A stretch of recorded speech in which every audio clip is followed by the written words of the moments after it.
कैसा हो हितेश पांडे जैसा हो, हमारा सांसद कैसा हो हितेश पांडे जैसा हो। भैया जी संघर्ष करो, हम आपके साथ हैं। भैया जी संघर्ष करो, हम आपके साथ हैं। हमारा सांसद कैसा हो हितेश पांडे जैसा हो, हमारा सांसद कैसा हो हितेश पांडे जैसा हो।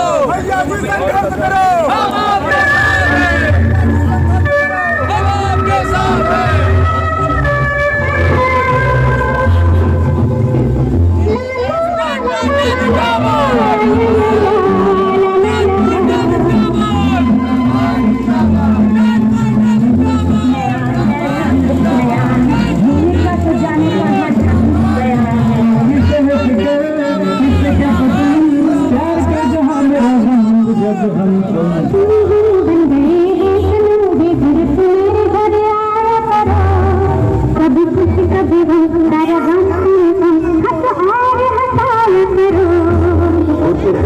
कदम से करम तम तम अजित जीत जाया करो। कभी खुद कभी गम कर गम तम तम हंस और हंसाया करो। ला ला ला ला ला ला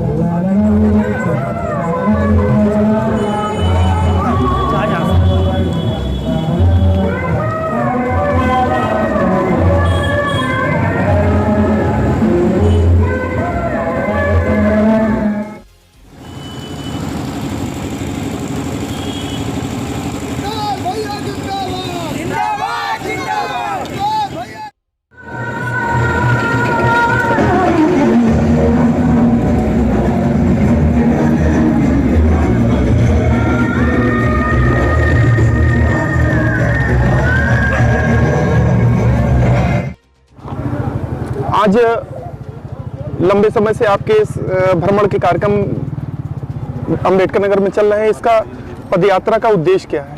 देखिए, ये जनसंपर्क है। हम लोग पिछले 11 तारीख से आज 5 दिन हो गया है। हम लोग लगभग 150 किलोमीटर से ज़्यादा जनता के समक्ष चल चुके हैं और ये 6 तारीख तक ये चलता रहेगा। लोकसभा क्षेत्र अंबेडकर नगर के हर एक विधानसभा के बीच में से ये निकल रहा है। इसका उद्देश्य यही है कि मैंने पिछले 4 सालों में अंबेडकर नगर के लिए 152 बार मैं लोकसभा में उठ करके मैंने यहाँ के मुद्दों को उठाया है और 169 प्रश्न मैंने लोकसभा में अंबेडकर नगर के विषय पर और जनरली देश के और प्रदेश के विषय पर मैंने लगाने का काम किया है। तो अब जो हमारा ये एक मुहिम चल रहा है, ये ज़मीनी स्तर पे जाकर के लोगों की समस्याओं को और बेहतर रूप से समझना और एक अच्छा प्रतिनिधित्व उनको देने के लिए हम लोग ये अभियान हमने निकाला और बहुत सारे लोग हमसे मिल भी रहे हैं।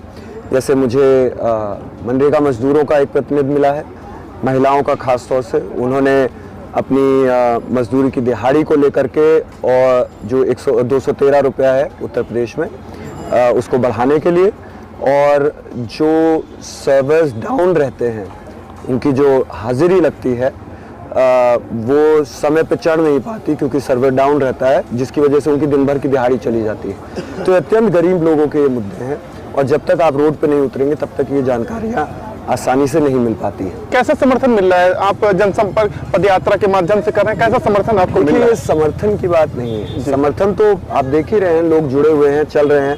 आज 150 से ज़्यादा लोग पिछले 5 दिन से चल रहे हैं। यहाँ पे चल रहा हर एक व्यक्ति ये हमारे साथ जगह जगह इसलिए पहुँच रहा है ताकि हम लोग ज़मीनी स्तर पे लोगों के मुद्दों को जानना चाह रहे हैं। इसको बहुत सारे लोग चुनावी उससे जोड़ने का प्रयास करते हैं। चुनाव में 1.5 साल बाकी है या 1 साल कुछ महीनों में। लेकर कहीं तैयारी तो नहीं हो रही है? देखिए, निरंतर अगर आप जनप्रतिनिधि हैं तो आपको जनता के बीच में जाना ही जाना है। और उसको आप कोई भी जनप्रतिनिधि जाएगा उसको आप तैयारी ही बोलेंगे।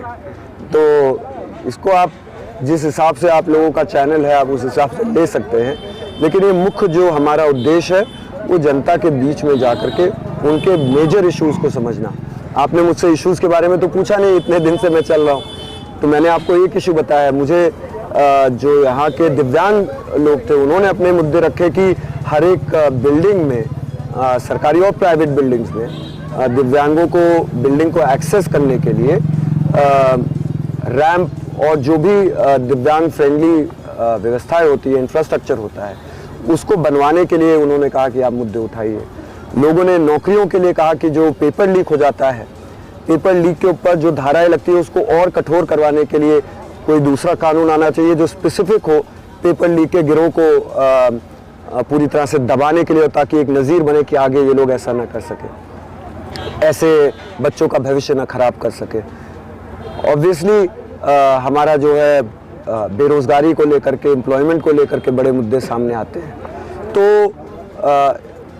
ये निरंतर ये जो रसोइयाँ हैं, इनका एक प्रतिनिधि समूह मुझको मिला सोगुपुर में। उन्होंने कहा कि उनकी मात्र 1500 रुपया जो है मानदेय है और वो भी परमानेंट नहीं है, और उनसे तमाम काम करवाए जाते हैं, पोषण के काम करवाए जो जिम्मेदारी के काम है, लेकिन 1500 रुपये में उनका जीवन यापन नहीं होता है। तो ये मुद्दे जो है ये जनता के, गरीब लोगों के मुद्दे हैं, और इसको हम लोग आगे बढ़ाने का प्रयास करेंगे और लोकसभा में उठाने का काम करेंगे और इनको न्याय दिलाने का एक प्रयास है।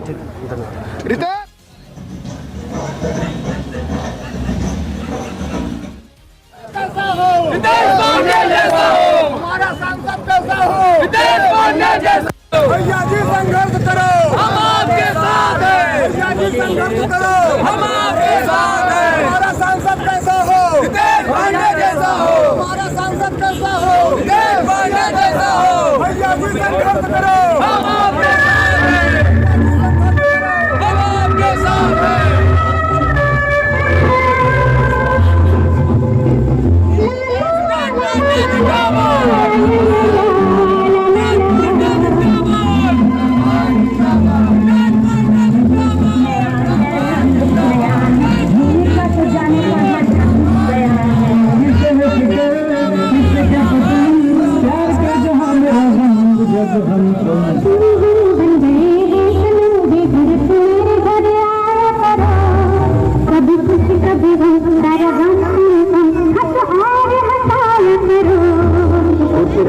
कदम से करम तम तम अज ऐसे गीत गाया